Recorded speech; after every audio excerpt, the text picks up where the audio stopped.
part always chokes me up. This Halloween, nothing sets the mood like a movie from Blockbuster. You're getting my foot wet. Sorry. Whether it's print, slide, or movie film, Kodak is the choice of professionals. Then, here's the way to get ahead. Hello, lover. Evil Dead 2, Dead by Dawn. And with a few hours to kill till dawn, here's a little puzzle you might want to get hooked on. It'll make your skin crawl.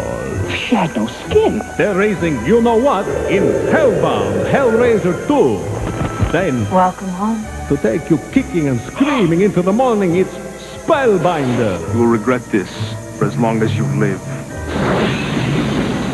Halloween is Ghouls Night Out, so stay home with HBO and pleasant dreams.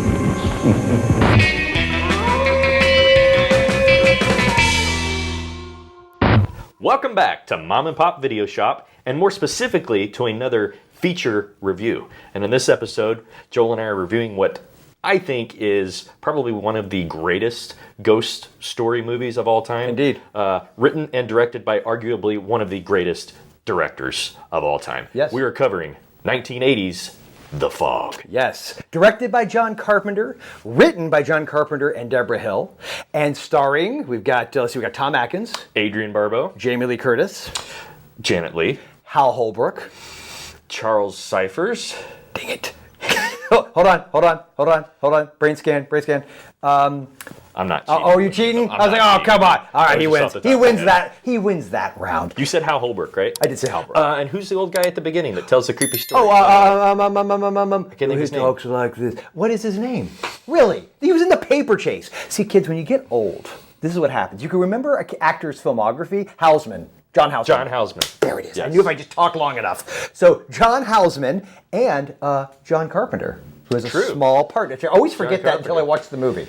Yeah, what's his line? Can I get paid? Yeah, something like that. Very appropriate. Yeah. So as you can see here, we have a VHS copy. Actually, it was given to me as a gift by the great Tyson. Mm-hmm. And Tyson brought a original novelization of The Fog, which I wasn't expecting, so that's super cool. I thought about it last minute. I was packing up all my stuff to come down to record. I said, you know what? I think I have the novelization of the Fog. And guys, these are awesome little books. Anytime you can get these classic 80s novelizations, they're not always cheap, I'll tell you. I mean, they're collectibles. Have you looked up the Halloween ones or the Friday the 13th ones? Or The Thing? Oh, I haven't looked up that one. Yeah, The Thing you might be able to get for under $100. The Halloween, some of the Halloweens are well over $100. Exactly. It's insane. So The Fog is, as you said, a ghost story. Mm-hmm. I first saw this, I want to say late high school was the first time I ever saw this movie. And honestly, I'm going to be straight up with everybody. I didn't like it that much. And here's why. Normally, we will go to bat all day long on the aesthetic of VHS. And we love that, the nostalgia of it. This is one movie, though, it does not play well on VHS. Especially if you have a bad copy. Yes, and I must have, because I have the the Scream Factory version now, and if you watch that version, they have some extras on it that are from, obviously, some VHS copy of something. Yeah. And I showed this movie to my kids, by the way, and I showed them, like, this is the quality of what I saw when I first saw this movie, and you can't even make out half of what's happening. It's so dark. So seeing this in the optimal version you can, preferably physical media, but whatever, optimal version, I think, is definitely recommended. Absolutely.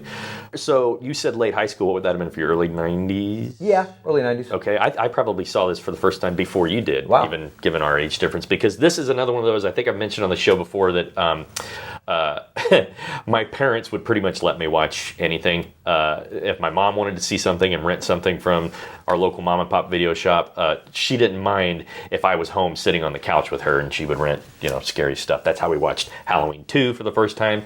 It's also how I first saw The Fog. I remember, I spitballing here, but maybe second grade.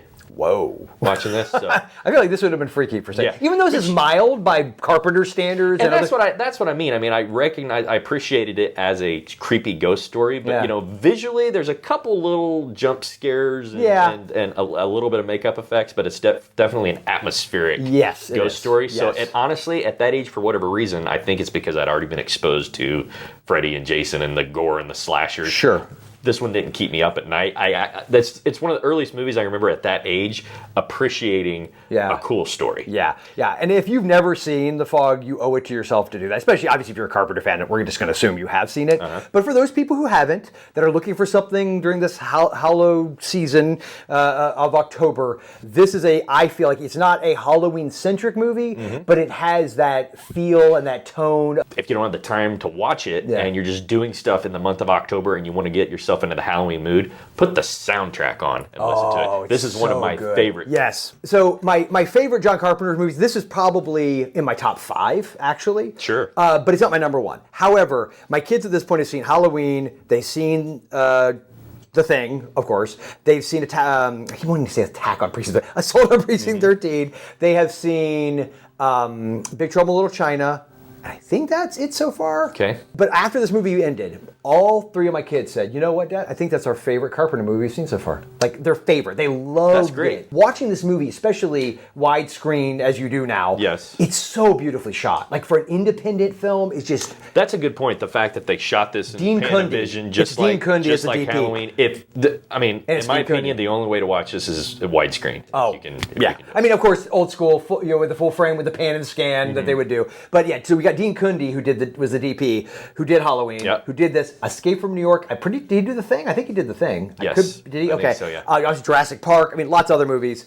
Tommy Lee Wallace. He's the production designer and editor. I think he was the editor. Rob Bottin. Yes, it was actually Blake. Was Blake? Yeah, it was the pirate. Yeah. Oh, and I got one more actor we didn't mention. Buck Flowers. Buck Flowers. The indomitable Buck Flowers. You may not know the name, but you know the guy if you've seen any. It's strange though. I think he plays like maybe a drunk in this one. Oh yeah, like a guy out in the like a fisherman. That was sarcasm though, because Buck Flowers. He always plays a drunk, like a hobo or a drunk guy. Yeah, always. Yeah, exactly. Yeah, he's great. I got another one though. It just hit me. Go. Another fun fact. The scene in the bar, and it's kind of like 2 things are going on at once, but it's Tom Atkins and Jamie Lee Curtis basically in a bar in Antonio Bay, kind of hanging out. The bartender is the dead body from Halloween that's laying next to the truck in the weeds when Loomis finds it. Really? Yes. I didn't know that. I didn't either. That's cool. You heard it here, maybe first. Yeah, possibly Mom and Pop first. Video Shop. We will always hit you with any mindless trivia. Maybe it's enough to win you a drink at a bar. I feel like that would be a good trivia question. Yeah, like, right. You know, yeah. I couldn't tell you the actor's name. I don't remember. Yeah, I don't. And I think he was either like a crew member, maybe. Well, exactly. I think both on Halloween and The Fog. Like, he wasn't an actor. He had definitely a different purpose, but they threw him behind the bar. That's great. Yeah, very cool. And that, and I think that's a good segue into another important part of The Fog that I wanted to discuss with you, and that's low budget filmmaking. That's one of the things in especially with the commentary that I noticed, they were pointing out all the little cheats and tricks that they had to do. And, not like when you have a great movie and you've got a movie that clearly, they had some constraints on what they could spend and what they could shoot and what they could do. And to have all that come together and have a great movie like The Fog, I mean, it just makes my appreciation for that go up even more. So yeah, I'm very impressed with what they were able to pull off. And it's still, the effects of things are by and large, I mean, other than The Fog itself, it's fairly subtle. Like, I mean, most of the stuff you see is off screen. The kills are fairly mild. Dark. But yeah, I think it's effective. I think it's atmospheric. I'm always a fan. First and foremost, I mean, yes, some movies I absolutely love are big studio type movies, but always prefer the ingenuity and creativity that comes out of the limitation that happens in low budget independent film. And I know they did a lot of miniature work, to make some of that happen. I know that the screen tricks, like a lot of... They made Stevie Wayne, the Adrienne Barbeau character, a jazz DJ as opposed to rock and roll because it was cheaper to get the rights to old jazz. Which, by the way, I would 100% every night when I go to sleep, I would love Stevie Wayne. I would turn her on to listen to Adrienne Barbeau. I would do my best. Not gonna lie, I love me some Adrienne Barbeau. So the novelization of The Fog was written by Dennis Etchison. Yes. And if you look up his works, he wrote under a lot of pseudonyms, but he also wrote the novelization of Halloween 2, I recognize 3, the name, a ton of others. And when you get to it in Taking Shape Part 2, he wrote the unmade screenplay along with John Carpenter, I think, for Halloween 4. Really? Absolutely. So pick up The Fog on physical. All physical media, yes. Pick up The Fog novelization because it is pretty freaking awesome if you can find it. I'm pretty sure you can rent this on Prime right now if you don't have any physical. Yeah. Although I would suggest, obviously, if you can't get the VHS, this was a gift from Tyson, as I said before. But Shout Factor, Screen Factory, I'm sure it's still available. This one's not out of print. One's worth paying for. Yeah, for higher I would say get the media. Screen Factory. Definitely worth picking up. It's not out of print or anything like that. So.